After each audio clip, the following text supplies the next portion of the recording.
ሰላም ጤና ይስጥልን የአቢሲኒያ ዜና ተከታታዮች ለዛሬ ያዘጋጀንላችሁን ዜና ይዘን ቀርበናል። ቻናሉን ሰብስክራይብ በማድረግ እንድትከታተሉን ከወዲሁ እንጋብዛለን። የፕሬዝዳንት ዶናልድ ትራምፕ አስተዳደር ለሶማሌ ዜጎች ተሰጥቶ የነበረውን ጊዜያዊ የጥበቃ ቆይታ ፈቃድ መሰረዙን ተከትሎ በሺዎች የሚቆጠሩ ሶማሊያውያን በመጪው መጋቢት ወር አሜሪካን ለቀው እንዲወጡ ትዕዛዝ አስተላለፈ። የአሜሪካ የሀገር ውስጥ ደህንነት መስሪያ ቤት DHS በኤክስ ማህበራዊ ትስስር ገጹ ላይ ባሰፈረው እጅግ ጠንካራ መልእክታችን ግልጽ ነው፣ ወደ ሀገራችሁ ተመለሱ፣ አለበለዚያ እኛ በራሳችን እንመልሳችኋለን ሲሉ አስጠንቅቋል።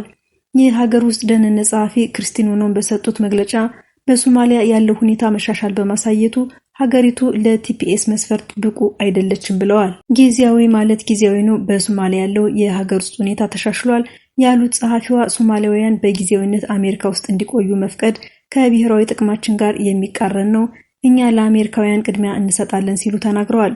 በአሁኑ ወቅት በአሜሪካ በቲፒኤስ ፈቃድ የሚኖሩ ወደ 2500 የሚጠጉ ሶማሊያውያን እንዳሉ ፎክስ ኒውስ ዘግቧል። ይህ ውሳኔ እነዚህ ግለሰቦች በቀጥታ የሚመለከት ሲሆን ፍቃድ ሲሰርዝ የመስራት መብታቸው የሚያጡ ሲሆን ከአገር የመባረር ዕጣ ፈንታ ይገጥማቸዋል።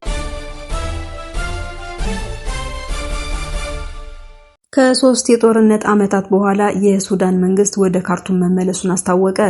የሱዳን ጠቅላይ ሚኒስትር ካሚል ኢድሪስ በሱዳን ጦርነቱ ከተቀሰቀሰበት ከሚያዝያ 7 ቀን 2015 ዓ.ም ጊዜ አንስቶ ለመጀመሪያ ጊዜ የመንግስታቸው መቀመጫ ወደ ሆነችው ካርቱም መመለሱን እሁድ ዕለት አስታወቁ። መንግስታቸው ላለፉት 3 ዓመታት የሀገሪቱን ጉዳዮች ሲያከናውን የቆየው በምስራቃዊቷ የወደብ ከተማ ፖርት ሱዳን ነበር።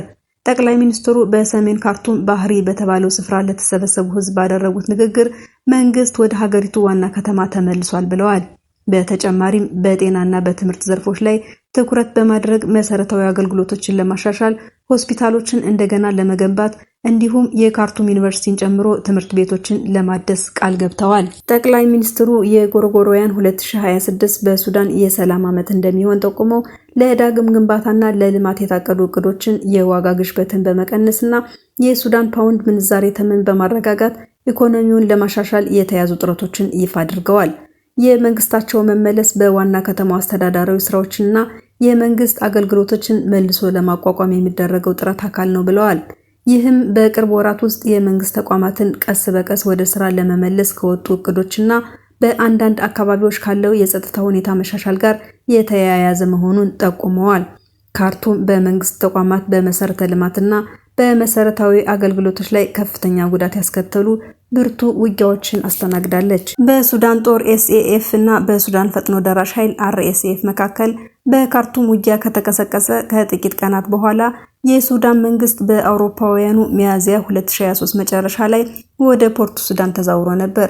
ዝውውሩ በሂደት የተከናወነ ሲሆን የሉዓላዊ ምክር ቤት፣ የሚኒስትሮች ምክር ቤት እንዲሁም በርካታ ሚኒስቴር መስሪያ ቤቶችና ዋና ዋና መስሪያ ቤቶች ወደ ፖርት ሱዳን ተዛውረዋል።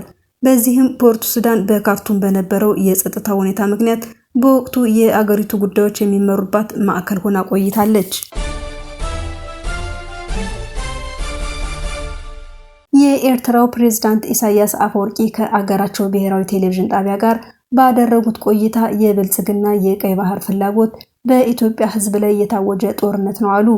ሰኞ ጥር 4 2018 ዓ.ም በተላለፈው ቃለ ምልልስ በኢትዮጵያና በኤርትራ መካከል ካለው ውጥረት ጋር በተያያዘ ለቀረበላቸው ጥያቄ የውሃ ጦርነት ብሎ ማወጅ ለማን ነው? ለእኛ በቀጥታ የቀይ ባህር ጉዳይ አይደለም፣ የናይል ጦርነት ነው እየታወጀ ያለው። ጦርነቱ ማንን የሚመለከት ነው ብለዋል።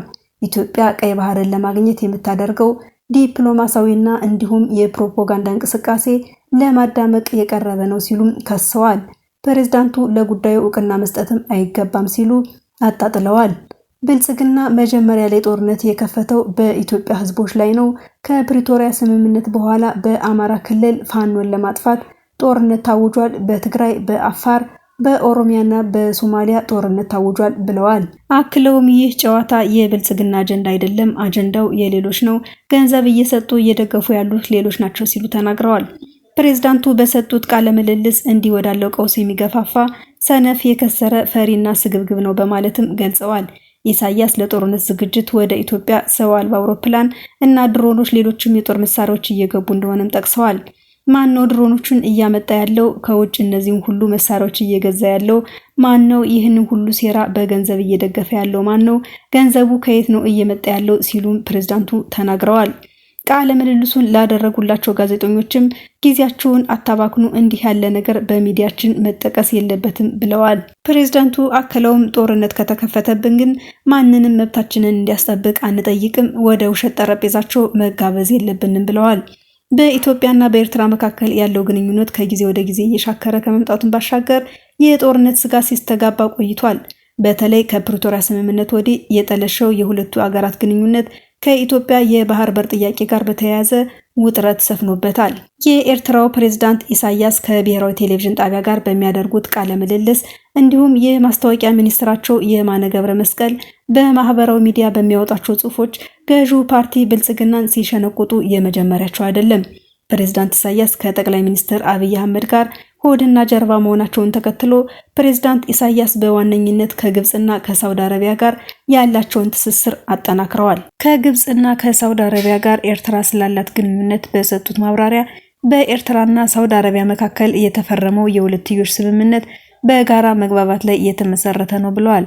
በአፍሪካ ቀንድ የሚነሱ ችግሮች ዋነኛ መነሻቸው የውጭ ጣልቃ ገብነት መሆኑን ጠቅሰው ግብጽና ሳውዲ አረቢያ ያላቸውን ሚና የጎላ መሆን አለበት ሲሉም አክለዋል። የባህር ዳርቻና የአየር ክልልን ሀያላን የሚጠብቁት ማድረግ አይሰራም፣ ቀጠናዊ ደህንነት የሚያስጠብቀው ትብብር ነው ብለዋል ፕሬዝዳንቱ። የአሜሪካን የውጭ ጉዳይ ፖሊሲ በጽኑ በመተቸት የሚታወቁት ፕሬዝዳንቱ ከዶናልድ ትራምፕ አስተዳደር ጋር ያለው ግንኙነት በፈተና የተሞላ መሆኑን ጠቅሰው ከአሜሪካ ጋር የሚኖር ግንኙነት ከሁለትዮሽ ትስስር የዘለለ መሆን እንዳለበት ጠቁመዋል።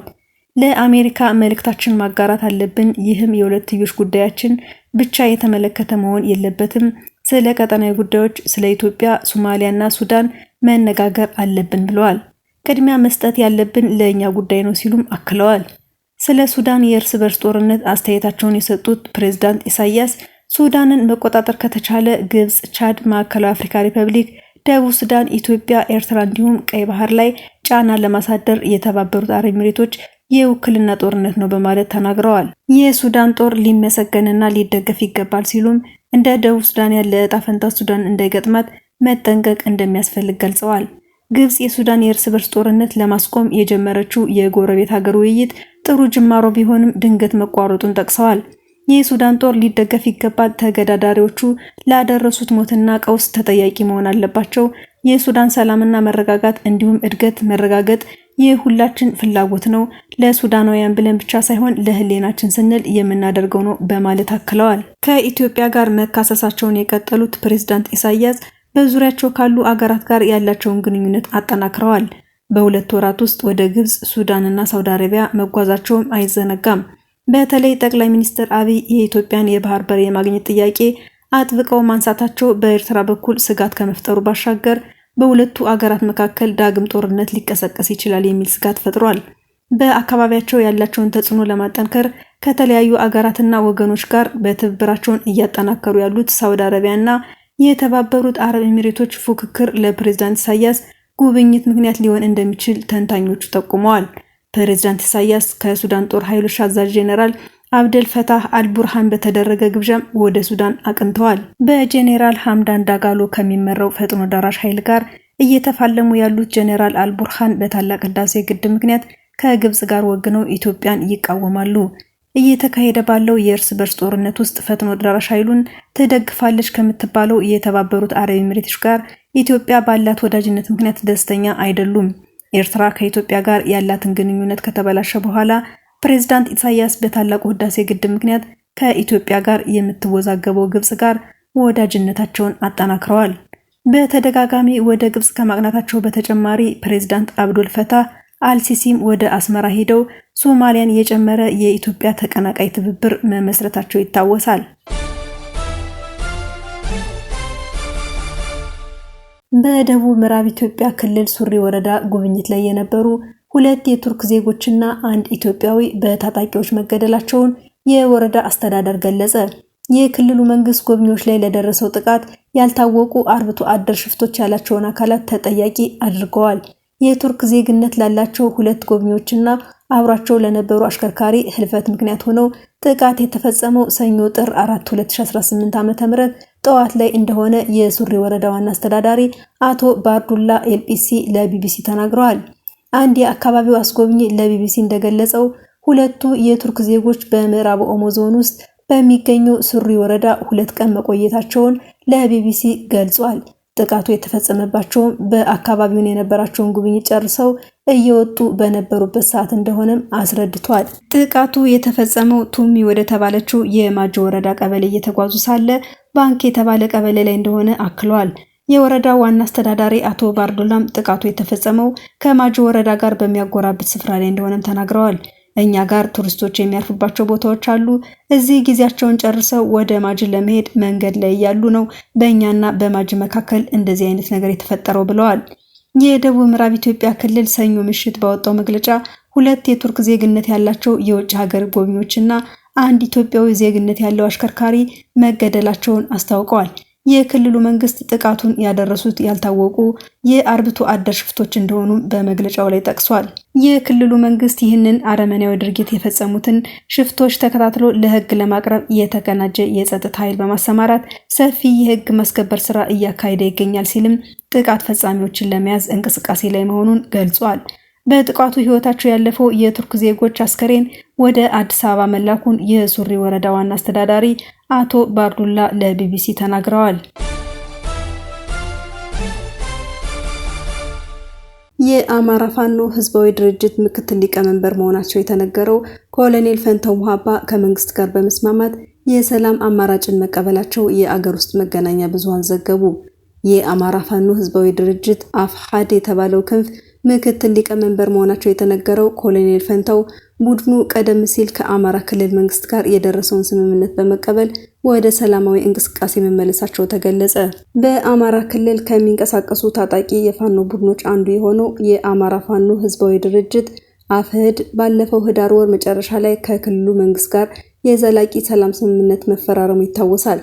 የሰላም ስምምነቱ እንዲፈረም በማደራደር የአፍሪካ ህብረትና የምስራቅ አፍሪካ የልማት በይነ መንግስታት ድርጅት ኢጋድ መሳተፋቸው ተነግሯል። በወቅቱ ስምምነቱን የተፈራረሙ የአማራ ክልል ርዕሰ መስተዳድር አቶ አረጋ ከበደና ከአማራ ፋኖ ህዝባዊ ድርጅት በኩል ካፒቴን አቶ ማስረሻ ሰጤ ነበሩ። ኮሎኔል ፈንታው የትጥቅ እንቅስቃሴውን በመተው ወደ ሰላማዊ ህይወት ከተመለሱ የአፍህድ አመራሮች መካከል ሁለተኛው ናቸው። ኮሎኔሉ ቡድኑን ከአማራ ክልል መንግስት ጋር በአፍሪካ ህብረትና በኢጋድ አማካኝነት ያደረገውን የሰላም ስምምነት ተከትሎ የሰላም ስምምነቱን በመቀበል የተመለሱት ከታጣቂ ቡድናቸው አባላት ጋር መሆኑን የአማራ ክልል መገናኛ ብዙሃን ተቋም የሆነው አሚኮ ዘግቧል። የኦሮሞ ነጻነት ሰራዊት ታጣቂዎች በኦሮሚያ ክልል ምዕራብ ወለጋ ዞን ውስጥ ስራ ላይ የነበሩ 11 የኢትዮ ቴሌኮም እና የዜድቲኢ ሰራተኞችን አግተው መውሰዳቸው ተነገረ። ባለፈው ሳምንት በተለያዩ ቀናት በታጣቂዎች የታገቱት ሰራተኞችን ለመልቀቅ በሚሊዮኖች የሚቆጠር ገንዘብ መጠየቁ ተገልጿል። ታጣቂዎቹ የመጀመሪያውን እገታ የፈጸሙት ባለፈው ሳምንት አርብ ጥር 1 ቀን 2018 ዓ.ም ቄልጡ ካራ በተባለ ወረዳ ውስጥ የሞባይል ኔትወርክ ማስፋፊያ ስራ እያከናወኑ በነበሩበት የመንግስታዊ የቴሌኮም ተቋምና የቻይና ኩባንያ ባልደረቦች ላይ ነው። በእገታው ከተያዙ ውስጥ 5ቱ የዜድቲኢ ባልደረቦች ሲሆኑ 2ቱ ደግሞ የኢትዮ ቴሌኮም ሰራተኞች መሆናቸው ታውቋል። 7ቱ ባለሙያዎች በአካባቢው በሚንቀሳቀሱ የኦሮሞ ነጻነት ሰራዊት ታጣቂዎች ተይዘው መወሰዳቸውን ለደህንነታቸው ሲሉ ስማቸው እንዳይጠቀስ የተጠየቁ አንድ የኢትዮ ቴሌኮም ባለስልጣን አረጋግጠዋል። አርብ ረፋድ 4 ሰዓት ላይ በስራ ላይ እያሉ ነው የታገቱት። ሰራተኞቹ እቃቸውንና መኪናቸውን ትተው ተወስደዋል። የት እንደተወሰዱ ምንም መረጃ የለንም ሲሉ ምንጩ ተናግረዋል። ባለስልጣኑ ጨምሮ በቀጣዩ ቀን ቅዳሜ ጥር 2 2018 ዓ.ም ደግሞ ሌሎቹ 4 ሰራተኞች እዚያው ምዕራብ ወለጋ ቦጂ ድሪመጅ ወረዳ ውስጥ በታጣቂዎች መወሰዳቸውን ገልጸዋል። በአጋቾቹ ምክንያት የተወሰኑ የተያዙትን 4 ሰዎች ለመልቀቅ በሚሊዮኖች የሚቆጠሩ ብር እንዲከፈላቸው ዜድቲኢን መጠየቃቸው ተናግረዋል። በቅዳሜ እገታ በታጣቂዎች ከተያዙ 4 የቴሌኮም ኩባንያዎች ሰራተኞች መካከል 3ቱ የዜድቲኢ ሰራተኞች ሲሆኑ አንዱ የኢትዮ ቴሌኮም ሰራተኛ መሆኑ ታውቋል። በቄልጡ ካራ ወረዳ ያሉት ሁሉም ሰራተኞች ተይዘዋል። ያገቷቸው ታጣቂዎች በአካባቢው የሚንቀሳቀሱ የኦሮሞ ነጻነት ሰራዊት አባል መሆናቸውን የደረሰን መረጃ ያመለክታል ሲሉ ባለስልጣኑ ለቢቢሲ ተናግረዋል። ለዛሬ ያዘጋጀንላችሁ ዜናዎች እነዚህ ነበሩ። ስለተከታተላችሁን ከልብ እናመሰግናለን።